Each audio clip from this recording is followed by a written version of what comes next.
অনেক দিন পর আমি আজকে একটা ব্লগ ভিডিও তোমাদের সাথে শেয়ার করছি। আমি তো এখন ডুয়ার্সে আছি ভাইয়ের বাড়িতে। আর হোলির ঠিক আগের দিন এখানে দেখো হোলিকা দহন হচ্ছে। তো এটা এত সুন্দর হয় দেখার মতন। তো ভাবলাম তোমাদের সাথে এটা একটু শেয়ার করি। আহ, আমার তো ভীষণই ভালো লাগে। তো আমরা এই সময়টা যখনই আসি এখানে, মানে এই সময়টা থাকছি বলে এই জিনিসটা আমরা দেখতে পারি। এত সুন্দর, মানে দেখার মতন এটা, সত্যি কথা। তো সন্দীপও তো এসে গেছে, দুদিন আগে এখানে চলে এসেছে। তো মেনলি ও এটা দেখতে ভীষণ ভালোবাসে।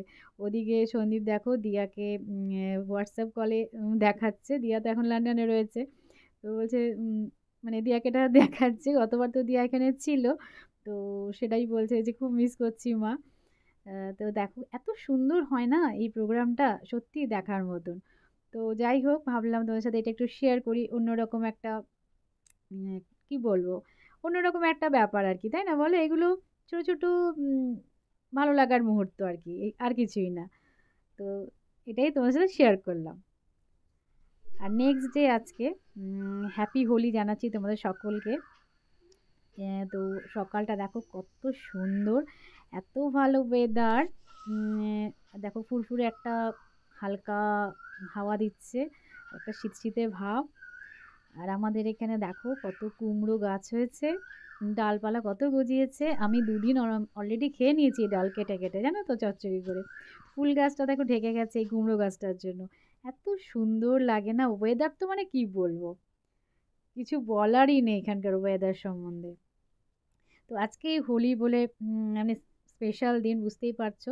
তো সন্দীপ বলে স্পেশাল কিছু খাবার করো। স্পেশাল বলতে সেই এক বিরিয়ানি।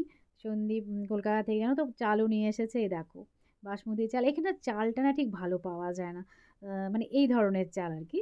সেই জন্য সন্দীপ কলকাতা থেকে নিয়ে এসেছে এই বিরিয়ানি খাওয়ার জন্য। ওদিকে দেখো সমস্ত আমি গুছিয়ে নিয়েছি অলরেডি, আমি কিন্তু শেয়ার করছি না রান্নাটা।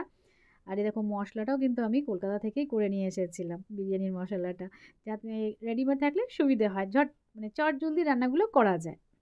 তো সমস্ত মাখিয়ে টাখিয়ে রেখে দিচ্ছি, তারপরে একসাথে বসিয়ে দেবো। বিরিয়ানির তো কি মেন বলো তো, সব একটু গুছিয়ে টুছিয়ে নিলে একদম দমে বসিয়ে দিলে ব্যাস হয়ে গেল। আর কিছু করার ব্যাপারই নেই। আর অন্য কিছু রান্নার দিকে যাওয়ারও ব্যাপার নেই, বিরিয়ানির এই একটা মজা। হ্যাঁ, তো খাওয়ার সময় একটু স্যালাড কেটে নেবো, হয়ে যাবে। তো ভাতটা আমি এখন বসিয়ে দিচ্ছি। চালটাতে ১ ঘন্টা ৪৫ মিনিট তো হয়ে গেছে ভিজিয়ে রেখেছিলাম। তো একদম করে টরে দমে বসিয়ে দেবো এখন। ওদিকে রান্নাঘর ক্লিন করে বিরিয়ানিটা দমে বসিয়ে চলে এলাম। তো সামনে দেখো আমাদের এখানে মিস্ত্রির সব কাজকর্ম চলছে। আর বাড়িঘর থাকলে যা হয়, মিস্ত্রির কাজ চলতেই থাকে। এখনো সেভাবে কমপ্লিট হয়নি। হ্যাঁ, তো এদিকে দেখো সমস্ত সব ছড়ানো ছিটানো পাথর রয়েছে। পাথরগুলো দেখে আমার মনে হলো মানে আজকের হাতের কাজটা এগুলো দিয়েই করি। তো কিছু পাথর আমি কুড়িয়ে নিচ্ছি। উম, দেখো না বিভিন্ন শেপের পাথরগুলো রয়েছে। হঠাৎ মাথায় আইডিয়া এলো যে এটাই করি। কেননা সারাক্ষণই মাথার মধ্যে আমার ঘুরতে থাকে, কিছু তো একটা করতে হবে আমাকে হাতের কাজ। তো ভ্লগ তো আমি এখন অ্যাকচুয়ালি সেভাবে করি না। আমি হাতের কাজগুলোই তোমাদের সাথে শেয়ার করি। কিন্তু এখানে এলে না ভ্লগ করতে বেশ ভালো লাগে, কারণ এখানের সিনিক বিউটিটা ভীষণ সুন্দর। তো তখন মনে হয় যে ওগুলো তোমাদের সাথে কিছুটা হলেও শেয়ার করি। সেই জন্য মাঝে মধ্যে একটু ব্লগ করতেও ভালো লাগে। তার সাথে তো হাতের কাজ আমার থাকেই, কিছু না কিছু আমার করতেই হবে। তো সেই জন্য দেখো দেখো কিছু পাথর আমি কুড়িয়ে নিলাম। এগুলো এখন ধুয়ে শুকোতে দেবো। আর বিরিয়ানিটাও দেখো এদিকে আমার প্রায় হয়েই গেছে দমে। বেশ ভালো গন্ধ বেরিয়ে গেছে। এবার আমরা সবাই আর কি খেয়ে নেব। এ দেখো স্যালাডও কেটে নিয়েছি অলরেডি। তারপরে সন্দীপকে দিয়ে দেবো, তো সব একসাথেই আমরা খেয়ে নেবো অ্যাকচুয়ালি।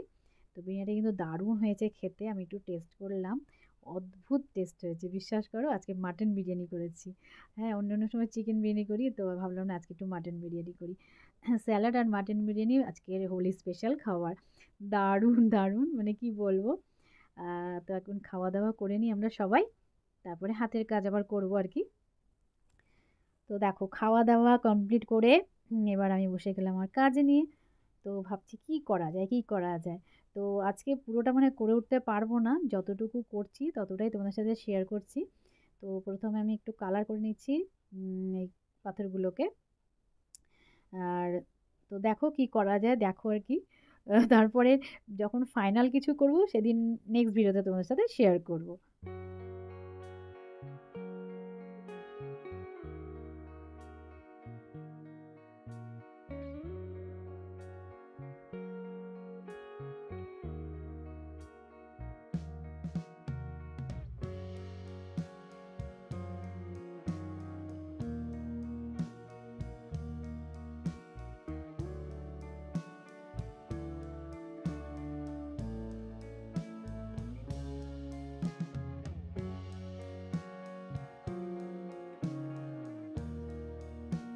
মাথা থেকে যা আইডিয়া এলো তাই কিন্তু তৈরি করে দিলাম।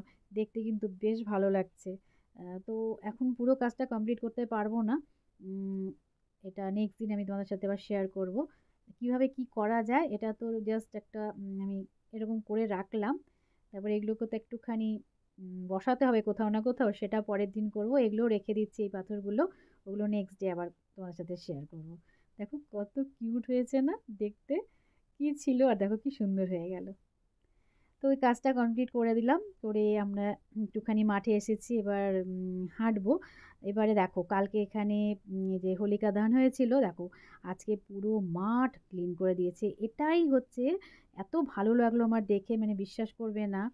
কালকে আমি ভেবেছিলাম যে আজকের মধ্যে এটা ক্লিন করতে পারবে কিনা কে জানে, আমরা তো এই সময় মাঠটা হাঁটি বিকেলবেলাটা, কিন্তু দেখো সমস্ত কিছু এখানে দেখো ওরা ঝাড় দিয়ে সব পাতাগুলো শুকনো পাতাগুলো জড়ো করে মাঠটা পুরো ক্লিন করে দিল। মানে এখানে কি হয় না, সবাই এসে হাঁটাচলা করে, মানে মর্নিং ওয়াক করে, ইভিনিং ওয়াক করে, তারপরে বাচ্চারা খেলে টেলে, তো সেই জন্যই মাঠটা সব সময় দেখো ক্লিন থাকে। তো সন্দীপ বললো চলো পেছনে একটুখানি টি গার্ডেনে একটুখানি যাই, এখানটা ফ্রেশ হাওয়া মানে ফ্রেশ অক্সিজেনটা একটু নিয়ে আসি। এত ভালো লাগে মানে কি বলবো তোমাদের, মানে বলে বোঝাতে পারছি না, এত সুন্দর ওয়েদার। তাই সন্দীপ বলছে মানে ভাবা যায় না, মানে কলকাতা থেকে এখানে এসে না মানে যেন আমার হাতে স্বর্গ পাই, জানো তো এরকম একটা ব্যাপার, এটাই আমাদের কাছে স্বর্গ। এত ভালো লাগে সেই জন্যই আমি এখানে এলে পর না এই এক আধ দিন একটুখানি ভ্লগ করতে বেশ ভালোই লাগে, আর এগুলো তোমার সাথে আমি একটু শেয়ার করতে পারি, এত সবুজ।